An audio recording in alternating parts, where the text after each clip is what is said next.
Hey, what's up everybody? ForneverWorld here today to do my review of One Piece chapter 645 entitled Death is Also Revenge.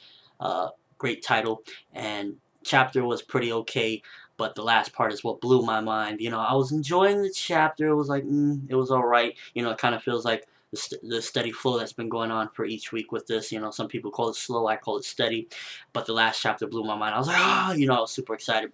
Alright, so basically the chapter starts off where the last one left off with the Red Hawk fist, and very appropriately, forgive me for not mentioning it in my last review, but basically that was kind of like a tribute to Ace, and the title of the move, and I really thought it was awesome, and to see it start this chapter start off with it, I thought it was very appropriate and really nicely done. Hody's continuing to get his butt kicked, and basically the fight, I believe, wraps up.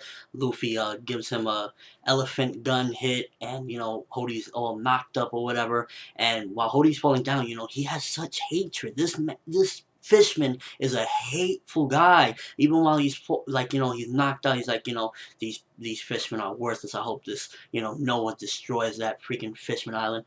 And like I mentioned a few chapters ago, I believe that Luffy was gonna destroy Noah, and he went with a elephant Gatling at the Noah, and he's trying to destroy it. He also went gear third, I think, with one hit to. I don't remember if it was Noah or Hody. I believe it was at Hody and Noah at the same time, and I thought that was pretty awesome as well. One of his arms swells up, and he goes. Definitely a pretty awesome little fight thingy there, and I enjoyed that part, to be honest with you. Another thing that happened, and I kind of wrote a couple of notes down because I didn't want to leave out anything important before I get to the final part, because there was a couple of good things in this. We get a really awesome flashback of one of my all-time favorite One Piece characters, Whitebeard. Some of the townspeople are speaking about, oh, the Straw Hats remind me of when this guy came, and they remember when Whitebeard came to Fishman Island and took over, but he was like, these are my people now, you're not going to hurt them or whatever. And Whitebeard was such an amazing warrior, and that flashback definitely was another good piece of the chapter. Actually, looking back, you know what? I'm gonna take it back. Looking back, there was a lot of great parts in this chapter, and it was actually a pretty damn good chapter, to be honest with you. I forgot about a lot of this crazy stuff. We had Red Hawk in this chapter, we had Whitebeard in this chapter, and I'm gonna jump ahead, and we had, spoiler by the way, Chopper can control Monster Point. Yeah. Um, Amazing. He goes Monster Point, and at first Usopp is skeptical, and he's like, why? Nothing really happened. Go that far, Chopper. Or did something happen? And Chopper looks at him with that, funny little smile, and he's like, no, I'm fine.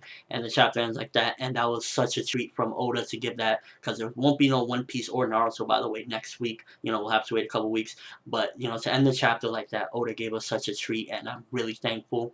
Overall, this chapter was actually, I take it back from the beginning, and this is, raw thoughts from me. That's what I always do in my review. If I love it, I love it. If I hate it, I hate it. Most of the time, I come with a positive attitude, and, I enjoy it for what it is. I don't always look at everything as a whole, and I just look at it per chapter. That's why it's a chapter review, and, actually, raw thoughts. Yeah, it was a great chapter, honestly. We got Whitebeard flashback, the Red Hawk fist from the beginning. We got the jokes with Wadasume, and also there was some stuff with Brook, saying some powerful words in there as well. Gotta love Brook. He's a jokey guy, but at the same time he'll say some very wise stuff because he's an older man and he knows a lot of things.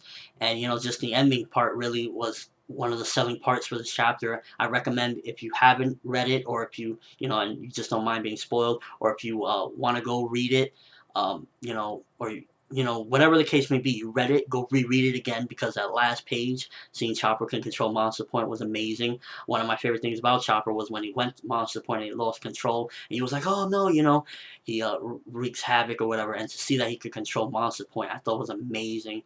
And, he grew a lot with the, time skipping, his time training, and Oda gave us a real treat with that ending of the chapter. Overall, crazy stuff happened.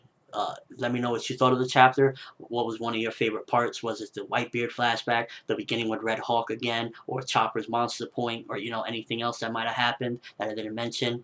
And just what did you think? Overall thoughts? Comment in the comment section below, or video response is always welcome. Thumbs up, because this was actually a really good chapter. Forgive me for starting off with this kind of slow attitude, but looking back at it, all the things I wrote down, this was an awesome chapter. That's all I have for you guys today. I'm ForneverWorld. Thanks for watching. Hope you enjoyed, and yes, this was a beast chapter. Have an awesome day, people.